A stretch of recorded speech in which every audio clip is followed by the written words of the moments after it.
다 같이 사도신경으로 신앙 고백하심으로 1월 25일 마지막 주 예배를 하나님께 드립니다. 나는 전능하신 아버지 하나님, 천지의 창조주를 믿습니다. 나는 그의 유일하신 아들, 우리 주 예수 그리스도를 믿습니다. 그는 성령으로 잉태되어 동정녀 마리아에게서 나시고 본디오 빌라도에게 고난을 받아 십자가에 못 박혀 죽으시고 장사된 지 사흘 만에 죽은 자 가운데서 다시 살아나셨으며 하늘에 오르시어 전능하신 아버지 하나님 우편에 앉아 계시다가 거기로부터 살아있는 자와 죽은 자를 심판하러 오십니다. 나는 성령을 믿으며 거룩한 공교회와 성도의 교제와 죄를 용서받는 것과 몸의 부활과 영생을 믿습니다. 아멘.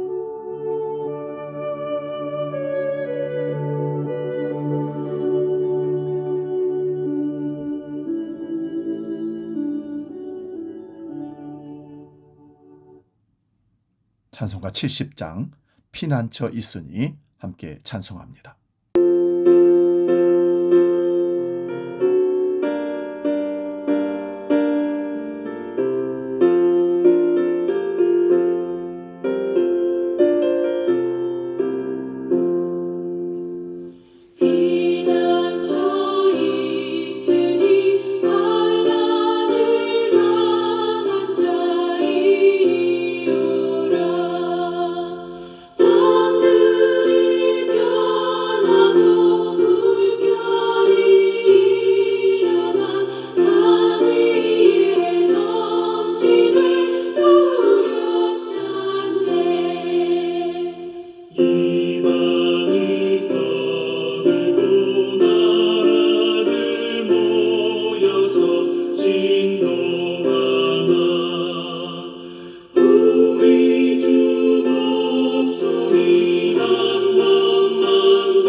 오늘 우리에게 주신 하나님 말씀은 구약성경 여호수아서 20장 1절에서 9절 말씀입니다.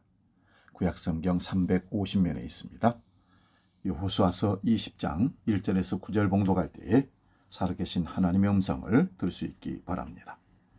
지금 봉독합니다. 여호와께서 여호수아에게 말씀하여 이르시되 이스라엘 자손에게 말하여 이르기를 내가 모세를 통하여 너희에게 말한 도피성들을 너희를 위해 정하여 부지 중에 실수로 사람을 죽인 자를 그리로 도망하게 하라. 이는 너희를 위해 피해 보복자를 피할 곳이니라. 이 성읍들 중에 하나에 도피하는 자는 그 성읍에 들어가는 문 어귀에 서서 그 성읍의 장로들의 귀에 자기의 사건을 말할 것이요 그들은 그를 성읍에 받아들여 한 곳을 주어 자기들 중에 거주하게 하고 피해 보복자가 그의 뒤를 따라온다 할지라도 그들은 그 살인자를 그의 손에 내주지 말지니 이는 본래 미워함이 없이 부지 중에 그의 이웃을 죽였습니다. 그 살인자는 회중 앞에 서서 재판을 받기까지 또는 그 당시 대제사장이 죽기까지 그 성읍에 거주하다가 그 후에 그 살인자는 그 성읍 곧 자기가 도망하여 나온 자기 성읍 자기 집으로 돌아갈지니라 하라 하시니라. 이에 그들이 납달리의 산지 갈릴리 게데스와 에브라임 산지의 세겜과 유다 산지의 기랏 아르바 곧 헤브론과 여리고 동쪽 요단 저쪽 르우벤 지파 중에서 평지 광야의 베셀과 갓 지파 중에서 길랏 나못과 므낫세 지파 중에서 바산 골란을 구별하였으니 이는 곧 이스라엘 모든 자손과 그들 중에 거류하는 거류민을 위하여 선정된 성읍들로서 누구든지 부지 중에 살인한 자가 그리로 도망하여 그가 회중 앞에 설 때까지 피해 보복자의 손에 죽지 아니하게 하기 위함이라. 아멘. 봉독한 말씀으로 피할 곳이 필요한 사람들, 이런 제목으로 말씀의 은혜를 나눕니다. 피할 곳이 필요한 사람들. 영국이 인도와 아프리카를 식민지로 다스리던 시절에 전쟁이 빈번하게 일어났다고 합니다. 어느 날 적군에게 쫓기던 한 폐잔병 무리가 국경 근처에 있는 영국의 한 요새를 향해 미친 듯이 달려오고 있었습니다. 뒤에서는 적군이 칼을 휘두르며 바짝 추격하고 있었고 잡히면 즉시 죽임을 당할 위급한 상황이었습니다. 그때 경계 군무 중이던 영국 장교가 이렇게 외쳤습니다. 저기 보이는 붉은 깃발 안으로 들어오라.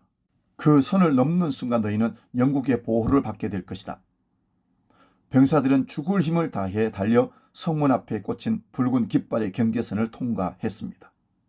그들이 선을 넘자마자 추격하던 적군들도 멈춰 섰습니다. 그 선을 넘어서 공격하는 것은 곧 대영 제국과의 전면전을 의미하기 때문입니다. 그 안으로 들어온 병사들은 비로소 바닥에 주저앉아서 거친 숨을 몰아쉬었습니다. 담장 밖에는 여전히 칼을 든 적군들이 그들을 노려보고 있었지만 경계선 아니라는 이유 하나만으로 그들은 완벽한 평안을 누릴 수 있었습니다. 이렇게 피할 곳이 있다면 살 수 있는 사람들이 이 세상에 참 많습니다. 그래서 피할 곳, 도피성이 반드시 있어야 합니다. 하나님은 이스라엘 백성들이 가나안 땅을 정복했을 때 그 땅이 각 부족, 족속들에게 정의롭게 분배되기를 원하셨습니다. 정의롭게 분배된다는 것은 기계적으로 인원수에 따라 똑같은 면적을 나눠준다는 의미가 아닙니다. 다툼과 분열이 없도록 하려고 제비 뽑는 것을 원칙으로 했습니다. 분쟁과 다툼을 없애기 위한 최소한의 장치였던 것입니다. 제비를 뽑지 않을 수 있는 여러 해외가 허용됐습니다. 자진해서 어떤 땅을 원할 때 그것이 하나님의 마음에 합당하다고 여겨질 때는 받아들여졌습니다. 요단 동편의 두 지파 반이 우리는 이곳에 머물기를 원합니다. 단 우리는 함께 정복하는 것은 참여하겠습니다. 했을 때 받아들인 경우입니다. 또 한 가지는 갈렙과 유다 지파가 자진해서 헤브론 산지, 가장 위험하고 힘든 땅을 정복하겠다고 자진한 경우입니다. 남다른 헌신을 하는 경우라는 말씀입니다. 희생하는 선택을 했을 때 존중되고 받아들여졌던 것입니다. 반면에 요셉 지파처럼 우리는 인원이 많고 두 지파나 되는데 땅이 너무 좁습니다. 땅을 더 주십시오 라고 요청했을 때 스스로 개척하라고 여호수아가 거절하며 도전했습니다. 가나안 땅을 분배하는 과정에서 나타난 정의는 기계적 정의, 기계적 분배가 아닙니다. 헌신하고자 하는 사람은 존중되고 더 많이 수고한 사람들이 존중받는 모습을 이끌어내고 노래가지 않고 얻으려는 나태하고 안일한 사람들에게는 도전하고 스스로 일하도록 일깨우는 것입니다. 하나님의 정의는 일하지 않고 노는 사람에게도 열심히 일한 사람과 동일하게 주는 기계적 정의가 결코 작동하지 않습니다. 선한 영향력이 세상에 미치게 되는 것, 그것 자체를 보상으로 여기는 것이 올바른 정의입니다. 가나안 땅이 분배되는 마지막 시점에 하나님이 도피성을 정하라는 명령을 여호수아에게 주십니다. 본문 1절에서 3절입니다. 여호와께서 여호수아에게 말씀하여 이르시되 이스라엘 자손에게 말하여 이르기를 내가 모세를 통하여 너희에게 말한 도피성들을 너희를 위하여 정하여 부지 중에 실수로 사람을 죽인 자를 그리로 도망하게 하라. 이는 너희를 위해 피해 보복자를 피할 곳이니라.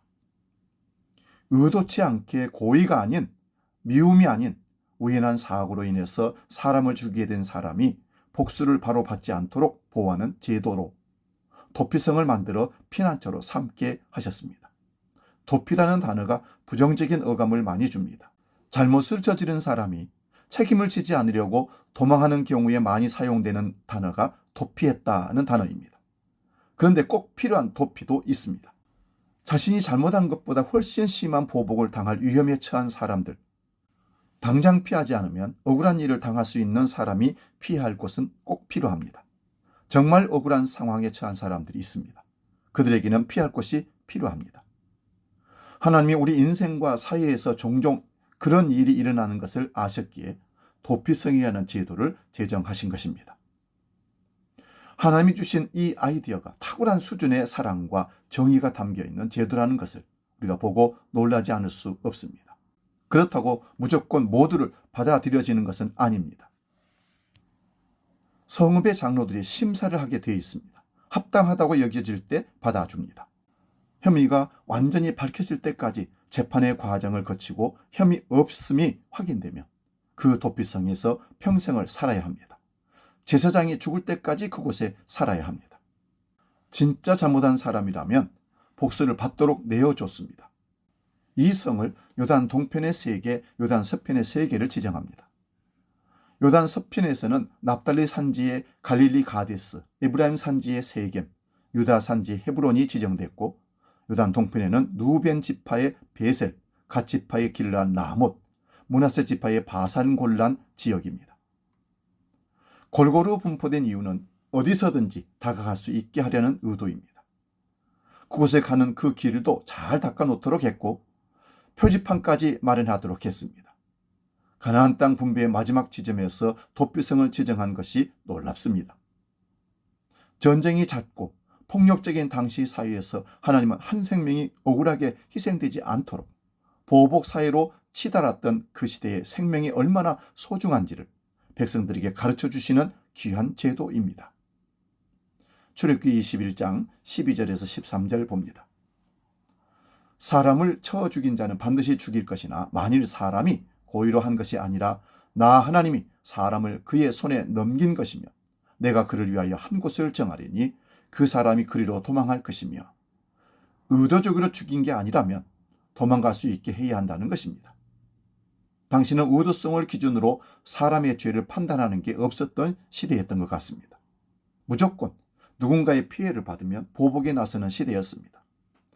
보복이 또 다른 보복을 낳는 시대에 이 아이디어를 통해 그 사회를 하나님의 질서로 다스리시고 하나님 나라 모델을 보여주도록 계획하신 것입니다.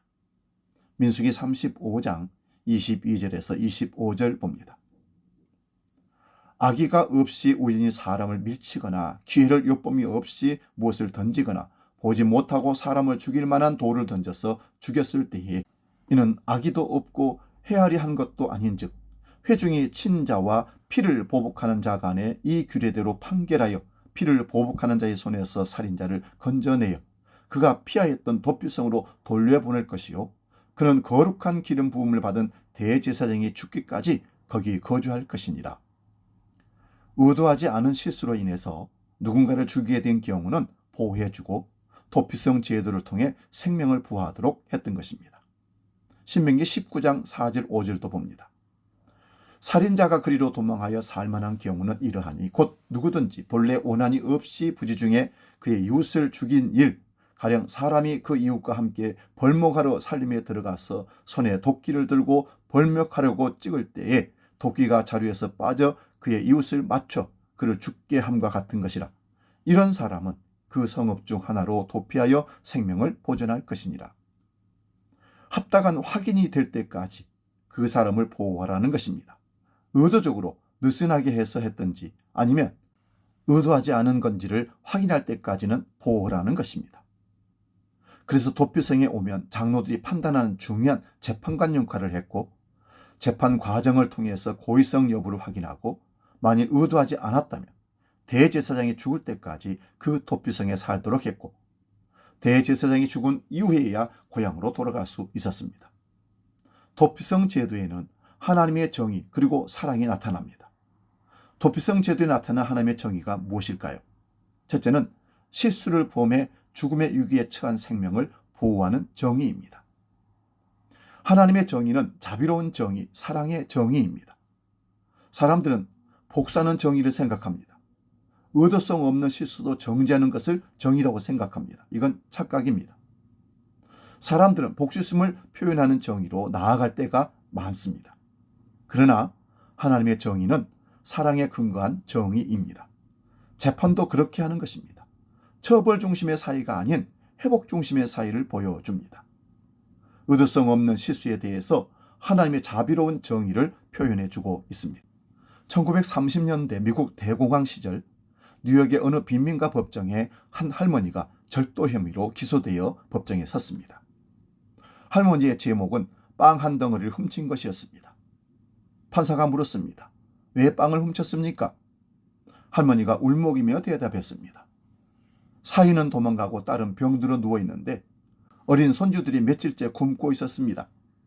아이들을 살려야 한다는 생각에 저도 모르게 그만 사위는 안타까웠지만 빵집 주인은 완강했습니다. 사정은 딱하지만 법은 지켜야 합니다. 이 할머니를 처벌하지 않으면 우리 동네 상점들은 약탈의 대상이 될 것입니다. 당시 판사였던 라가디아는 잠시 고민하다가 판결을 내렸습니다. 할머니, 사정은 딱하지만 법은 법입니다. 남의 물건을 훔친 것은 명백한 잘못이기에 할머니에게 벌금 10달러를 선고합니다. 법정 안에 실망 섞인 탄식이 흐를 때 라가디아 판사는 자기 지갑에서 10달러를 꺼내 모자에 넣으며 이렇게 덧붙였습니다. 하지만 그 10달러는 제가 대신 내겠습니다. 그리고 이 법정에 있는 여러분들 모두에게도 각각 50센트의 벌금을 선고합니다. 그 이유는 이 할머니가 빵을 훔쳐야 할 만큼 배고픈 이웃이 있는 도시에서 우리는 너무나 배불리 먹고 살았다는 죄입니다.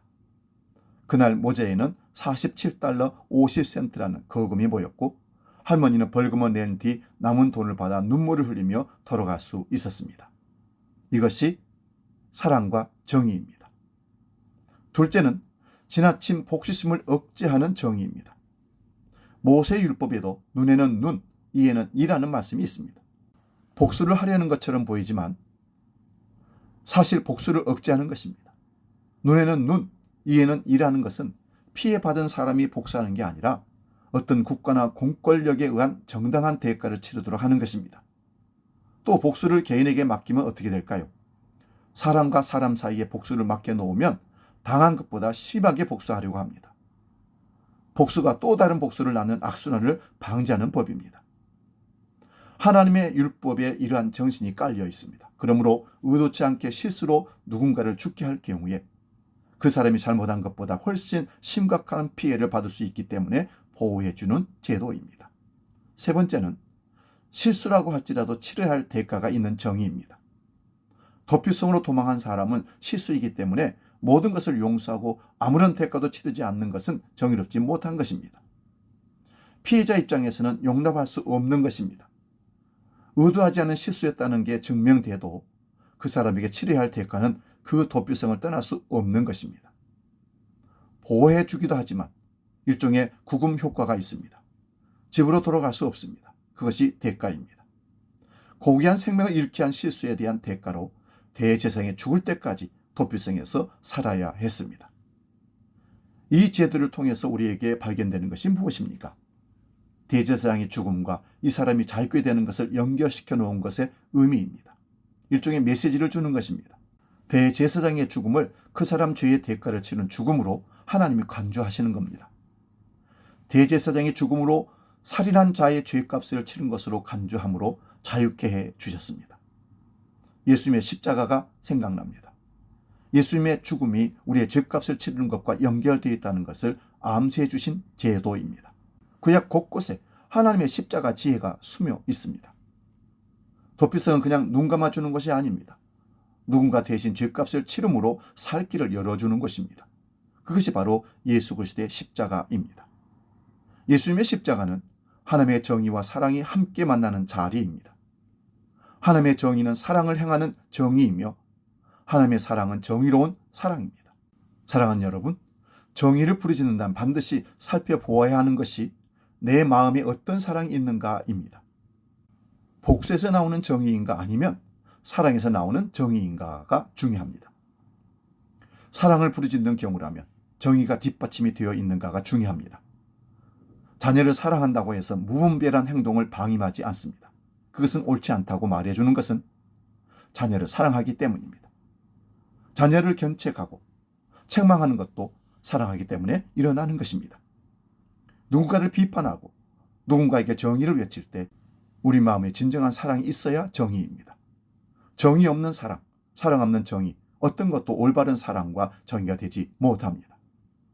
예수님의 십자가는 하나님의 정의와 사랑이 함께 만나는 자리입니다.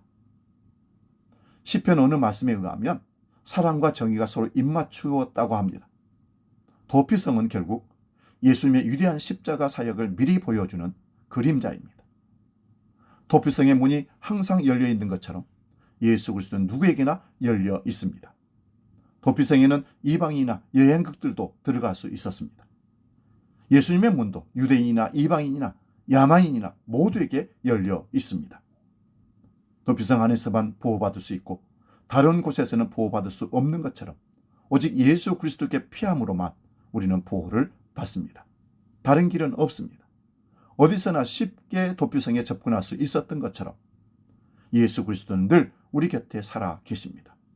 예수님은 문을 잠그시지 않습니다. 그분을 깨울 필요가 없습니다. 도피성과 예수님의 차이점이 있습니다. 도피성은 실수로 죽은 자만 보호를 받았습니다. 그러나 예수 그리스도는 누구에게나 열려 있습니다. 예수님은 도피성보다 더 가까이 계십니다. 도피성을 찾아가는 사람은 때로 실패할 수 있었지만 그리스도를 찾는 자는 결코 실패할 수 없습니다. 하나님 말씀인 성경은 도피성으로 안내하는 안내문입니다. 우리 모두는 피할 곳이 필요합니다. 누구나 실수하고 때로는 의도한 죄로 인해서 영혼의 도피성이 필요합니다. 예수 그리스도께로 피하십시오. 그분 안에 하나님의 사랑과 올바른 정의가 있습니다. 때로 하나님의 징계를 받을지라도 우리를 사랑하시는 정의입니다. 그 징계를 달게 받을 때 우리가 하나님이 이루시는 거룩한 백성이 될 줄로 믿습니다. 하나님이 우리를 새롭게 하시고 우리를 통해서 하나님 나라를 온 열방에 나타내실 것입니다. 이 시간 복음 찬양 나의 피난처 예수 찬양하고 기도하고 마치겠습니다.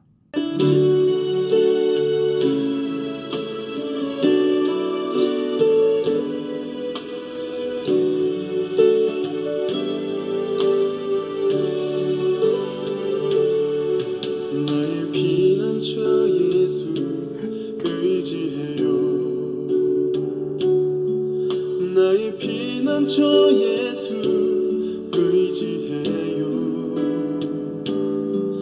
나의 가는 길에 거센 바람 몰아쳐와도 나의 피난처 예수 의지해요. 나는 영원히 주님 사랑해요. 나는 영원히 주님 사랑해요. 세상 어떤 것도 나의 사랑 끊을 수 없네. 나는 영원히 주님 사랑해요. 아바 아버지 나를 사랑하시니 나의 모든 것 주께 드려요. 아바 아버지 내가 여기 있으니 주님 영광 위하여 써주세요.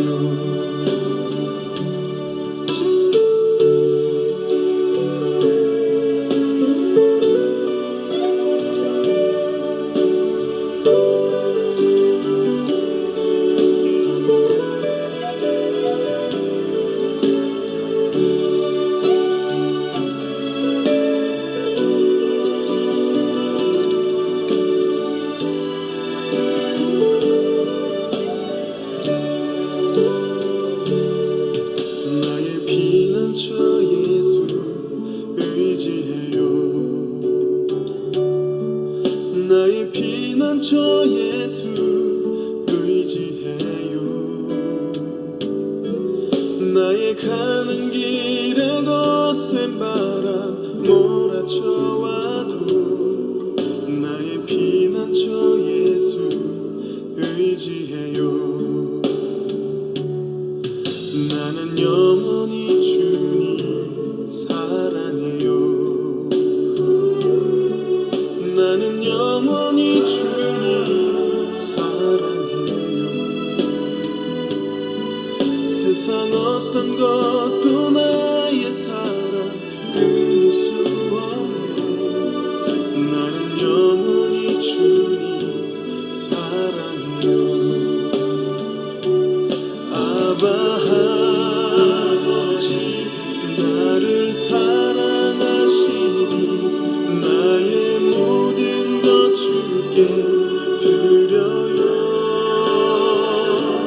아바 아버지 내가 여기 있으니 주님 영광 위하여 써주세요.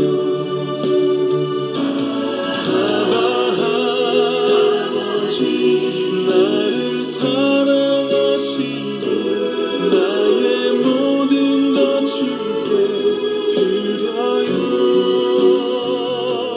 아바 아버지 내가 여기 있으니 주님 영광 위하여 써주세요. 아바 아버지 나를 사랑하시니 나의 모든 것 주께 드려요. 아바 아버지 내가 여기 있으니 주님 영광 위하여 써주세요. 주님 영광 위하여 써주세요. 주님 교회 위하여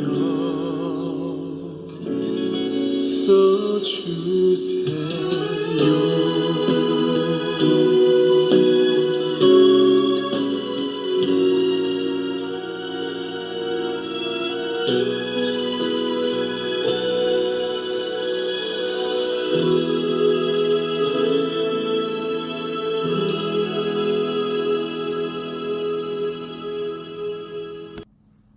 기도하겠습니다. 사랑과 공의가 풍성하신 하나님 아버지, 오늘 여호수아의 말씀을 통해 우리 인생에 반드시 필요한 도피성의 은혜를 깨닫게 하시니 감사드립니다. 전쟁터 같은 세상 속에서 죄와 허물로 죽을 수밖에 없는 저희를 주의 날개 아래 불러주시니 참으로 감사를 드립니다. 주님, 우리가 하나님의 정의를 담기를 원합니다. 때로는 내 마음속에 솟아오르는 복수심과 미움으로 타인을 정죄할 때가 많았음을 고백합니다. 기계적이고 차가운 판단이 아니라 한 생명을 귀히 여기며 실수를 보듬고 회복을 꿈꾸는 하나님의 자비로운 정의를 우리도 품게 하여 주옵소서. 이웃의 아픔을 나의 책임으로 느끼며 사랑으로 공의를 완성하는 삶을 살게 해 주옵소서. 우리의 영원한 도피성 되신 예수 그리스도를 찬양합니다. 도피성에 머물던 이가 대제사장의 죽음으로 완전한 자유를 얻듯이 대제사장 되신 예수께서 십자가에서 죽으심으로 우리에게 생명의 길을 열어주셨음을 믿습니다. 이제 세상 속에서 도피성의 이정표가 되는 삶을 살게 하옵소서. 방황하고 소외된 이들이 우리를 통해 예수 그리스도라는 피난처를 발견하게 하시고 우리의 공동체가 억울한 자의 눈물을 닦아주는 따뜻한 성읍이 되게 하여 주옵소서. 우리의 영원한 피난처 되시는 예수 그리스도의 이름으로 간절히 기도하옵나이다. 아멘. 이제는 길이요 진리요 생명이시며 우리의 도피성 되신 예수 그리스도의 은혜와 아버지의 크신 사랑과 성령님의 감동, 교제 역사 충만케 하심이 영원한 도피처, 영원한 도피성, 생명을 보존하시는 예수 그리스도 안에서 참된 자유와 기쁨을 누리며 세상 방황하는 영혼들을 주께로 인도하여 함께 도피성의 생명을 보존하기를 간절히 소원하고 결단하며 나아가는 모든 주의 백성들 머리 위에 이제로 영원히 함께 하시기를 간절히 축원하옵나이다. 아멘.